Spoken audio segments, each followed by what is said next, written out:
Coach Corey Wayne, and this is my video coaching newsletter. And the topic of this newsletter is going to be my inability to relax on dates.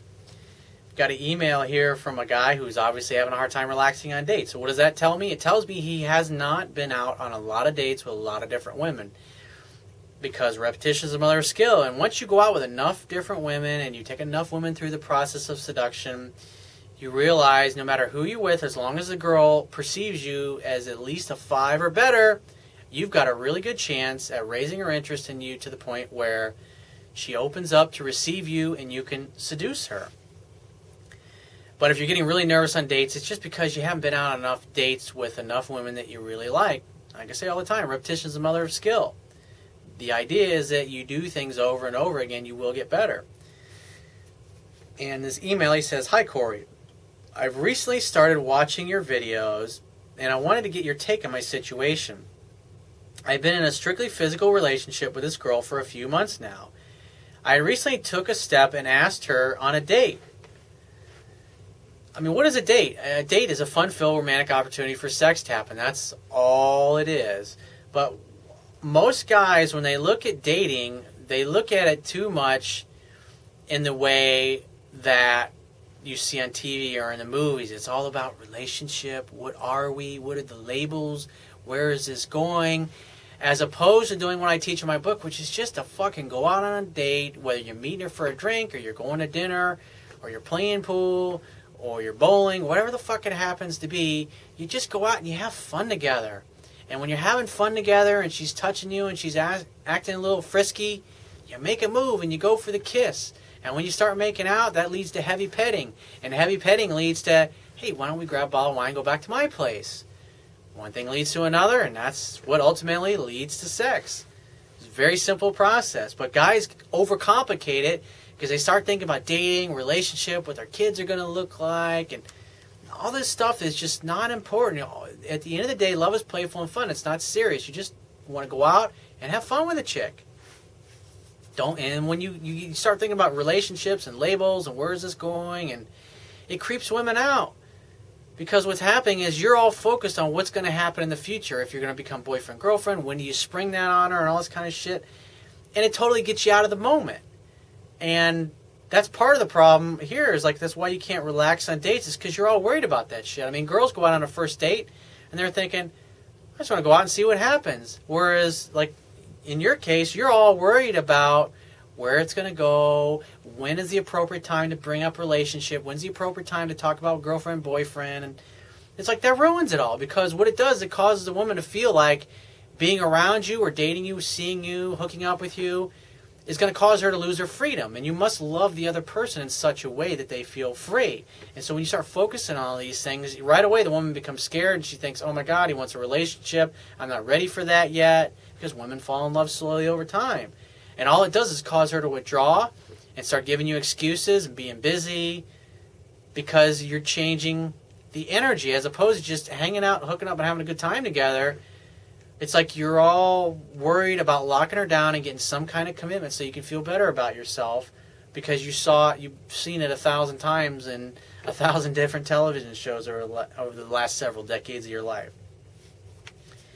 He says, it seemed to go well, and she said she had a good time, and I did too. However, I felt that at certain times that all I did was talk and ask her dumb questions to avoid awkward silences. She did seem to help with the silences every once in a while. That's a good sign. When women have interest, they'll help you with those awkward silences when you can't think of anything that you want to know about. But this particular girl, you're just hanging out and hooking up. Why do you need to start going out on a date and then creating these awkward situations? So you went from having a good time and hooking up to now like, I got to go out and I got to traditionally date this girl. It's like, why? You are already doing it, dude. You had a great thing going, and all you need to do is keep doing that.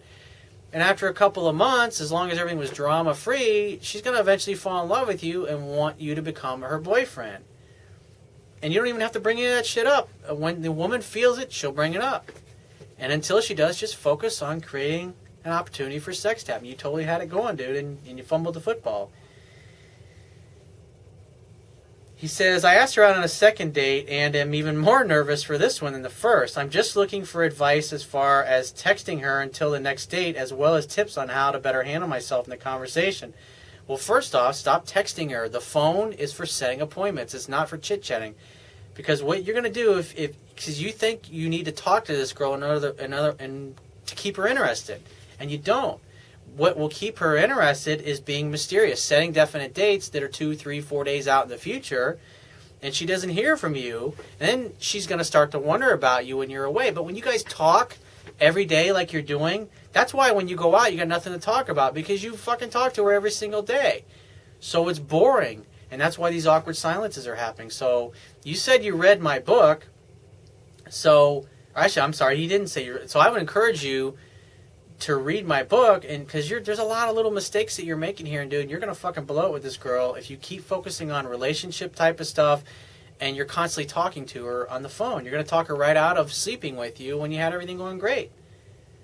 He says, I can tell this girl is like me, and I honestly like her back. I'm just feeling that my inability will relax will kill my chances. And so what I would do if I were you, get off the goddamn phone, dude. Put the fucking crack pipe down.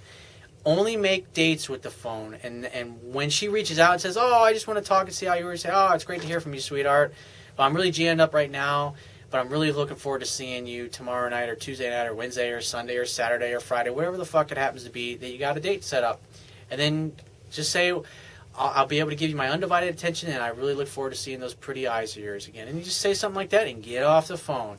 And then you're going to be thinking, that's counterintuitive. I'm not doing anything. Yeah, exactly. Because when you're not doing anything and you have a definite date, then she's going to be wondering about you until you have your date, which causes her to want you more. And guess what? When she wants you more, then when you actually see her, she'll work even harder to keep the conversation going. Why? Because she's excited to see you, because her interest has gone up. And plus, you'll have more things to talk about because you're not talking every day on the phone. So cut that bullshit out, dude. So if you got a question you want to ask me, go to my website, click the Contact Me tab, which will be on the left-hand side of your screen. Send me 1 to 2 paragraphs max, and just give me several days to get back to you with a response. If you want to talk to me right away, the quickest way to get my help is to book a paid phone coaching session. You can do that by going to my website, click the Products tab, which will be at the top of your screen, and just follow the instructions. If you want to get a digital version of my Kindle ebook, on my website underneath the email sign-up box is a box that has a link that will take you right to the Amazon Kindle download page. And once you get there, if you don't have a Kindle device already, just download one of their free e-reader apps for your smartphone, tablet device, or your computer. And if you appreciate the value of the information I offer in these video newsletters, the articles on my website, and my ebook, you can show your appreciation right now by going to my website on the Wiby toolbar at the bottom of your screen, click the PayPal donate button, and donate any amount that you feel is equal to the value of the information. And I will talk to you soon.